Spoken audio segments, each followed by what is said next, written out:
Nalazimo se u blizini najpoznatijeg povijesnog i kulturnog spomenika sela Buševca, a možemo reći i među najpoznatijima našeg turopolskog kraja. Ovo je kapelica Svetog Ivana Krstitelja. Točan datum njezine izgradnje nije nam poznat, ali pretpostavlja se da je izgrađena početkom 17. stoljeća, a u svojem vijeku do sada je 3 puta preuređivana, i to koncem 17. stoljeća, polovicom 18. i početkom ovoga stoljeća. Prije se kapelica zvala Kapelica Svetih Apostola, ali nakon preuređivanja i dobila je drugog patronata Svetog Ivana Krstitelja. Selo Buševec prvi put se spominje u pisanim dokumentima negdje polovicom 15. stoljeća i od tada se razvijalo sve do današnjih dana.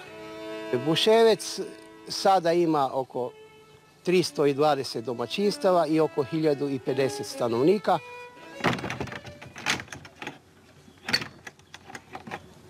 Evo, ja sam zvonarica sela Buševca u crkvi Svetoga Ivana Krstitelja. Moja mama bila 30 godina, a ja sam nju nasledila. Posao mi je kositi, čistiti, velečasno ga prati, crkvu prati, svaki dan kod mise biti obavezno. U svaki dan je 8 sati, u nedjelju je u 9. Pozor! Sad!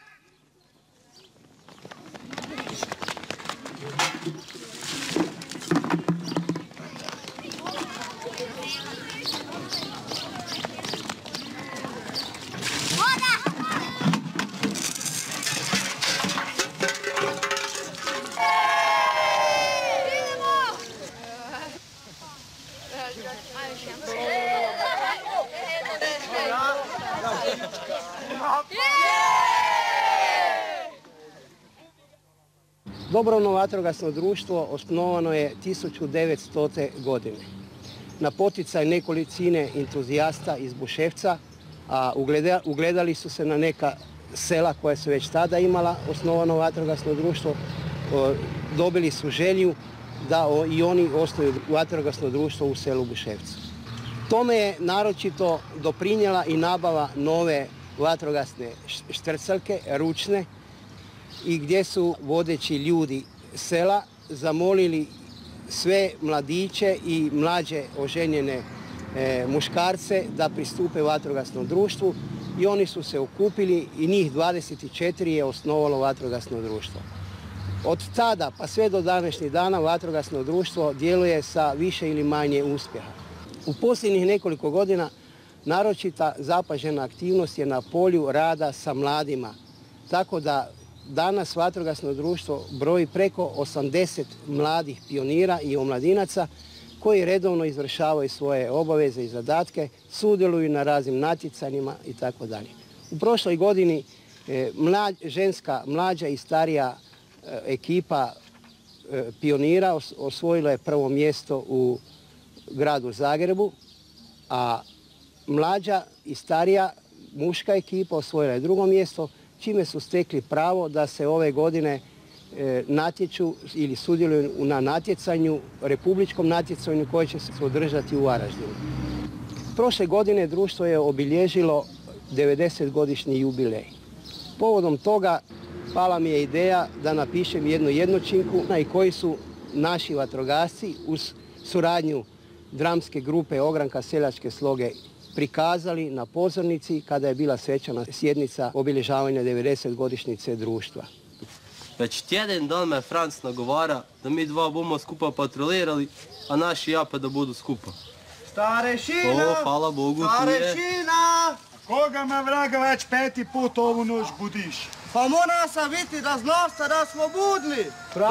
Dobro, bridete sela i najte me više buditi. Ne bomo. Franc, gdje si tak dugo? Kaj je? Ja sam se smrzao. Pogledaj mi dlake kako su se nakostrušile. Pa ne to niš. Pa tako je mene bilo kad sam prvi put patrulu išel. Tero bi dova moglo biti. Pa ja mislim da bi već trebali drugi pevci za kukarikati. Skoro sam ti zabio reći, danas ide Sudec Kovačević i još nekoj Buševčani u Zagreb po novu špricu. Po novu špricu, a? Pa mi imamo staro tera tak i tak niš ne vala. I kaj će nam onda nova šprica? Baš zato. Vidu kupiti boljšu špricu, tere bo mogel zleči vodu za svakoga zdenca v selu. A kdo ti je to rekel? Pa Joža Šnajder. Joža Šnajder. Pa to ne igra ni konec. Kaj odnoš špricama, kaj tebe? A, ti niti ne znaš, dok je Joža delal Šnajderiju v Glini, bil tam vatrogasec i da se je tam puno toga navčil. Ja to nis čuv. Kak bi čuv? Po cijeli dan si šume s svinami, a ne veđe se smitiš tu pod Janikovim obukom. Pustite Janeka na miru. Baš me zanima, jesi još kaj čul? Je, rekel je da kad se kupi šprica, da budu bili vatrogasci isto onak kako su Mracinu, Kuća i Vukovinu. Jožek, jesi vidjel špricu? Nis, gdje bi ju vidjel? Pa v štaglu od gospodina Soca. Ja sam ju vidjela, da znaš kak je lepa. Sad ju budu dovezli, tak su rekli tu pred petrolnicu. Onda bom pričekal da ju vidim. Dobro. Am sam znaš da ju ne bi kupili da ni selu potrebna. Znaš da ona stara ni mogla za svakoga zdanca vodu zliči. Je, valjda se Socu ni dopodala stora. Nisu mu se valjda pilići dobro legli na one store. Samo mogli na nove nasajati nova jojca. Da mu se budu bolje pilići legli, kaj? Ova šprica bu dobra, mi smo nu probali na dvorišću Zagrebačka gasilane. Ja vam vuto ne verujem, dok se nam sam vutove uveri. I gotovo. I Bog. Čuj, Juso, Kaj? onda idi domom, zapali si štalu ili malo još ižu. Pa se boš imal prilika uveriti kad si ko neverovonitelj. Sam znata kakav je on, kad si neke zabije u glavu, on misli da to tak mora biti. I popije. Gospon Sudec, a kad se budu vatrogasci zapisovali? Štiv, daj sam strpi malo, još nisu svi došli. Ma jesu, svi su došli, tere god hoću biti u vatrogasci, tu su. Gospod Sudec, Francim brekov dira špricu. Nek ju diram, ja ne bu niš napraviti. Nek se samo uči da kad bu veliki bu i on vatrogasac. Da bi čovjek se posvetili izradi kvalitetnog instrumenta, ne samo da mora biti dobar majstor, nek treba svaki dan biti sa tim instrumentom. Takav je nekakav moj slučaj gdje mi je ona, mogu reći, tambura cijeli dan u rukama. Što prije podne na poslu gdje sviram kao profesionalni muzičar u ansamblu Lada, a tek onda još puš popodne malo ovak.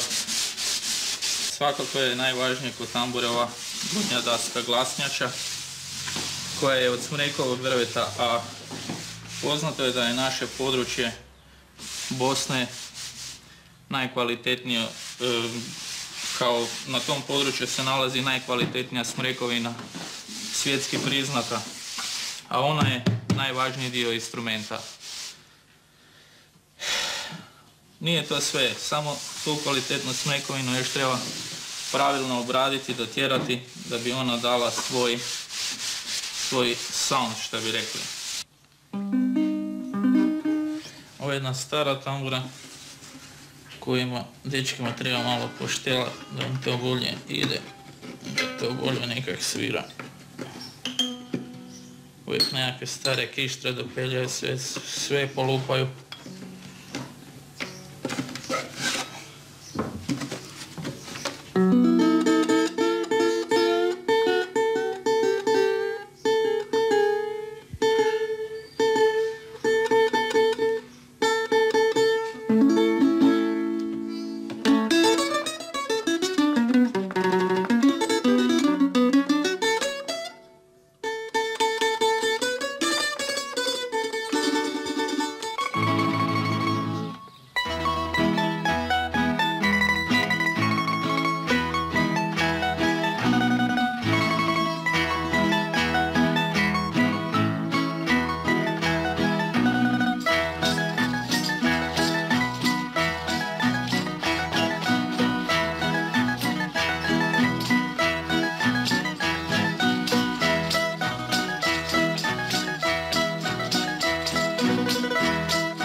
da zapravo najprepoznatljiviji taj pečat Buševcu daju kazališni amateri, ne? Pa vjerojatno. To je jedna djelatnost koja neprekidno traje od 1923. godine i uspjela se održati bez obzira na razne druge pokušaje i folklora, ovo i ono. Međutim, dramska djelatnost je vjerojatno najkontinuiraniji dio djelovanja. Mi smo prvenstveno naš Pučki teatar Buševac bazirali svoj program na kajkavskim djelima. Davali smo kompletan naš kajkavski klasični repertoar, pa i suvremena djela, s tim da smo imali naš najveći uspjeh upravo sa djelom koji je donekle vezan za ovaj naš kraj, to je od Slavka Kolara, Svoga tela gospodar. Da? S tom smo predstavom bili, čini mi se da je bilo 68. godina, na Saveznom festivalu u Hvaru i dobili određene nagrade, a ne bi ni došli na Savezni da nismo i na Republičkom festivalu tada bili najbolji. Dramsku grupu koju vidite na okupu momentalno, to je jedan od mlađih sastava naše ekipe. Neki prvi puta nastupaju na sceni, neki više puta. Ima nas i stariji koji recimo nastupamo već svojih 20 godina. A sad smo obučeni za predstavu Leon Svilena. To je predstava kao srednji vijek. Evo tu nam je kralj, glavni odgovorni. Tu nam je i princeza, ovdje je i princ naš. Ja sam tu neka ovako malo ulogica koja to nekak sve spaja. Sada prvi put glumim u jednoj većoj predstavi i to princezu Lenu sa princom Leonsom, glavne likove i normalno da je ovo sad bio jedan izazov za mene s obzirom da mi je gluma neka vrsta zabave ili slobodne aktivnosti. Inače studiram farmaciju i ovdje se lijepo puštam s ovim veselim društvom.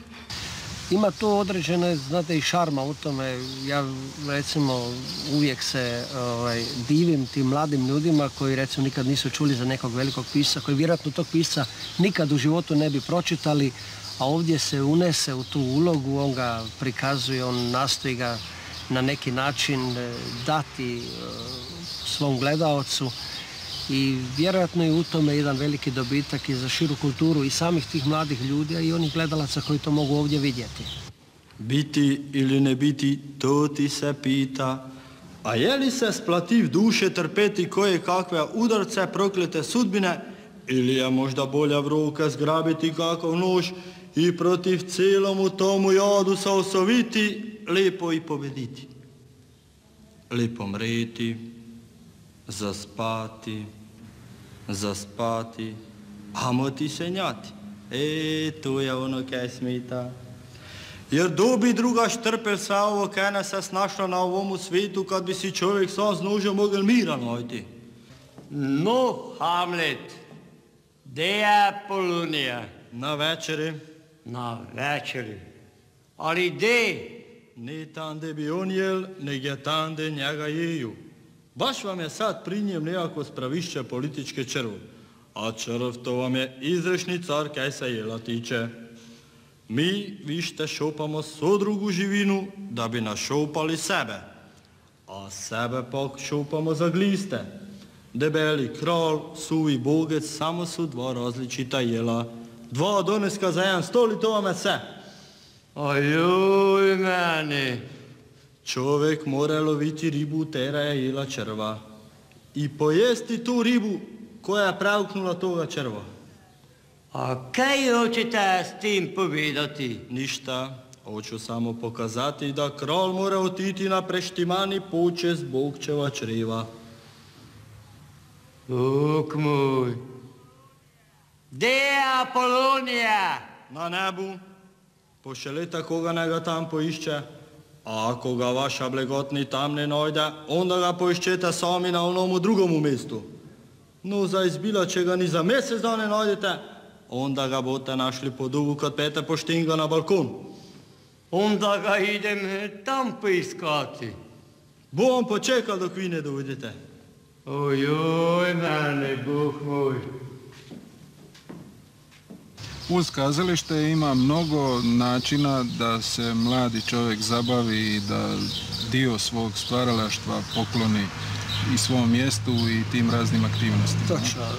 Dramska djelatnost, naš pučki teatar je samo jedna od niza djelatnosti gdje se okupljaju ne samo mladi ljudi. Dramska, recimo, djelatnost okuplja sve od 6 do 66 godina. Imamo veoma velik broj ljudi koji tu rade. Ali tu su, recimo, i folklor koji ima, ne znam, 3 ili 4 orkestra, koji ima nekoliko plesnih grupa, vokalnu grupu. Tu su vatrogasci sa 70 ili 80 mališana samo koji tu sudjeluju, ping-pongaši, nogometaši, šahisti koji su vrlo kvalitetni. Evo da prvo nešto kažemo kako je došlo do svega toga. Eto, došlo je tako da sam ja sasvim slučajno sa svojom jednom kolegicom s posla otišla s njezinim sinom u kazalište Kvak i tamo vidjela te lutke koje su me toliko fascinirale da zapravo nisam mogla, a da ne pokušam nešto tako. Pa sam ja tako pokušala stvoriti taj svijet lutaka. Svijet je zapravo lutaka sa sela. Prije bi rekla da su to prave lutke, jer su baš izvorne lutke koje rastu u vrtu. Takvih lutaka u gradu nema. I ja sam pokušala napraviti takve lutke. Evo, kako vidite, lutke su uspjele. Ovo je moja prva i najdraža lutka, zove se Srkač. Tu je djevojčica Tikvica, a ovo je Tikva iz vrta. Ima tu mnogo drugih tikvica. I tako je naše selo Buševec obogaćeno za jednu lutkarsku grupu i tako smo mi startali sa tim našim lutkicama. Ona ima umjetnu ruku, može se staviti ruka, držati se za ruku. Ova lutka se zove Tikva. Evo ovdje je još jedna lutkica, njoj je ime Tikvantica. Maštovito je napravljena, evo, ima ovako žutu haljenicu, cvjetić. Ona je meni draga, ali mi je ipak najdraža lutka, međutim ima ova papiga. Jer stvarno ona mi je tak nekako, lijepo mi je napravljena, evo njezino perje je napravljeno od vreća za krumpir. I raznih je boja i ona se ovako kreće i viče, ja sam papiga, ja sam papiga, ja sam papiga. Evo, i ona mi je stvarno jako draga lutkica. Koliko dugo se bavite pisanjem? Šta ste napisali i otkud vam inspiracija? Čujte, ja sam do sada napisao 5 knjiga. A otkuda mi inspiracija? Zapravo napisao sam i više, 5 objavljeno.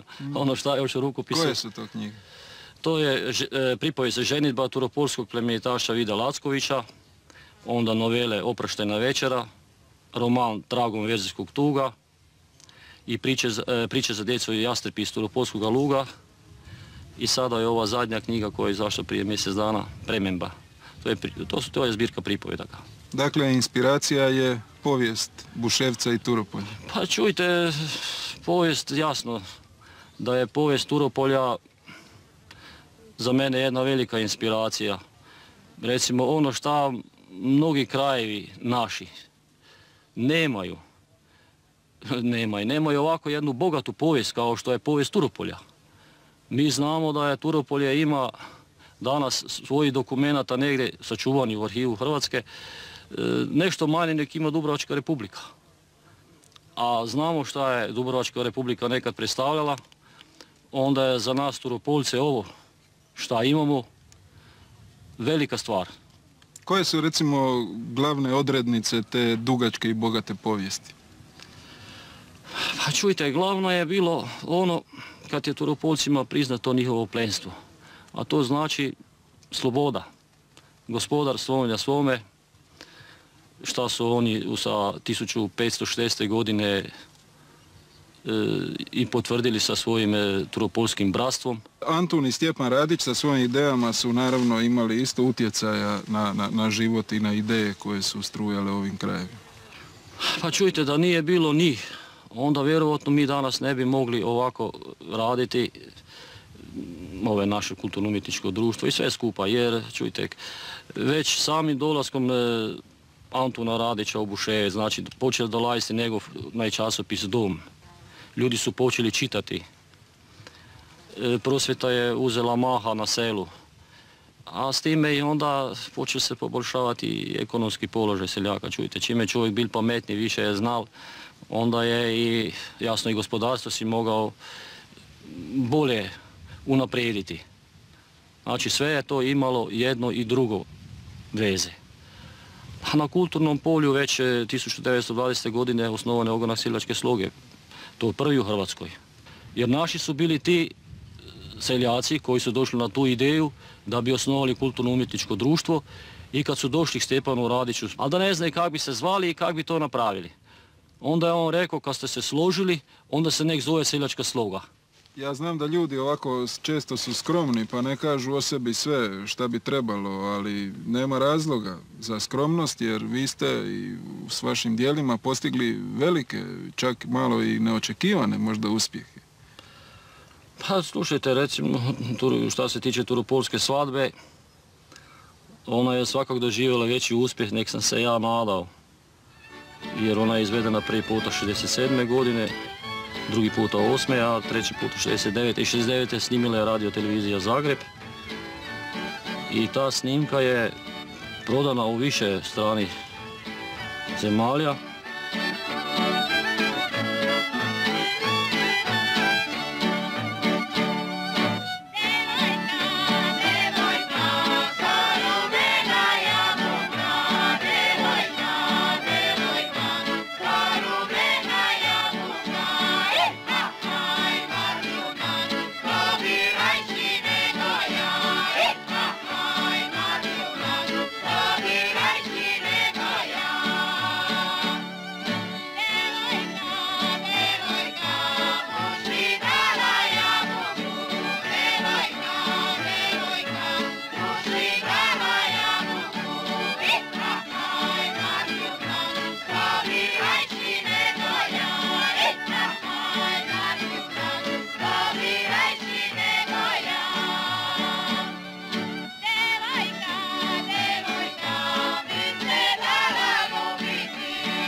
Gospodine Franjo, vi ste sudac plemenite Sučije Buševec. Vidim vas ovako u radnoj odjeći i raspoloženju. Mi obično zamišljamo eto suce, znamo ih iz filmova, sa onim bijelim perikama, sa dugačkim togama, za stolom, sa onim zvoncem u sudnici.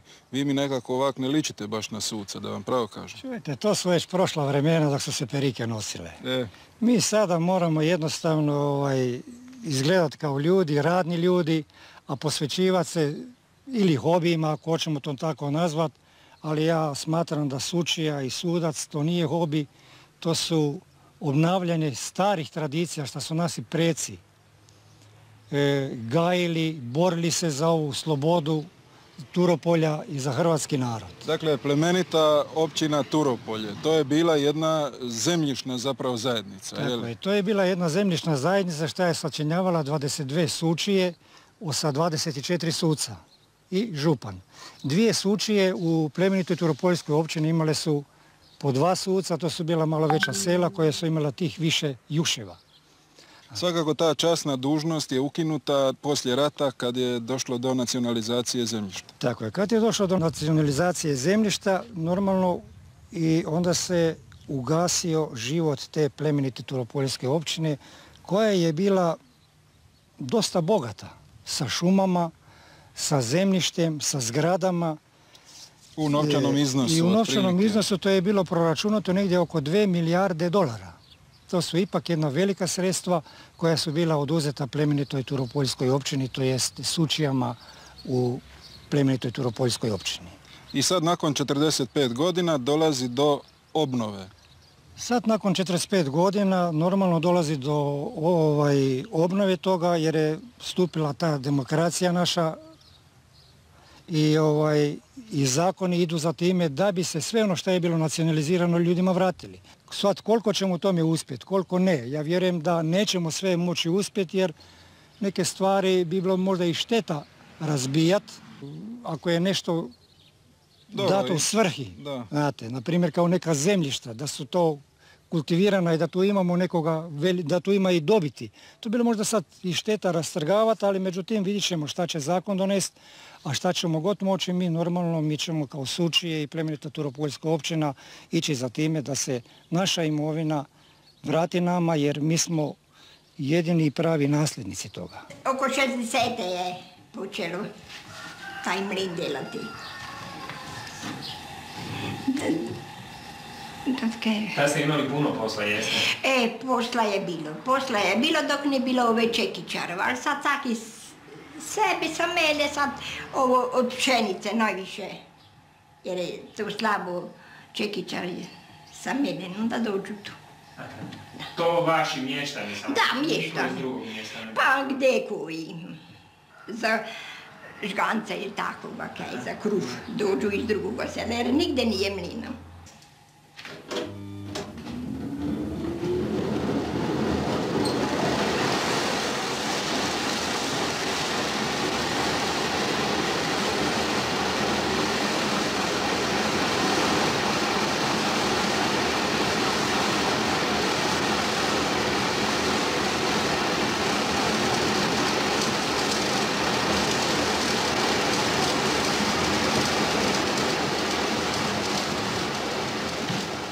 I što zapravo Buševec ima od svega toga, od svih tih djelatnosti i aktivnosti?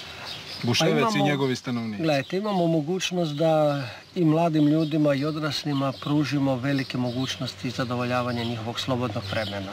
Tu su mladi ljudi angažirani na onom poslu, u onom djelovanju koji ih zanima.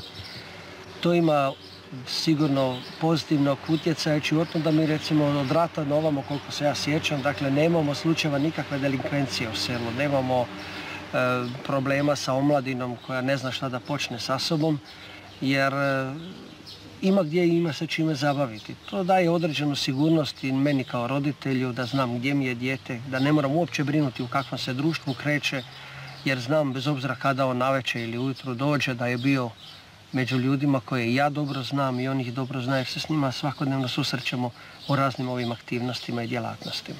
To daje određenu smirenost i sigurnost jednog života i rada u ovakvom mjestu. I evo sad recimo u ovo doba, žalosno doba, 30 km odavde se puca. Vi možda večeras pripremate kazališnu predstavu. A to je, znate, to je takav život nekako. Čovjek ne smije se prepustiti ovoj žalosnoj sudbini. Mi ne možemo momentalno ništa promijeniti, što ne znači da ako bude zlu ne trebalo i trebalo, bit ćemo tu.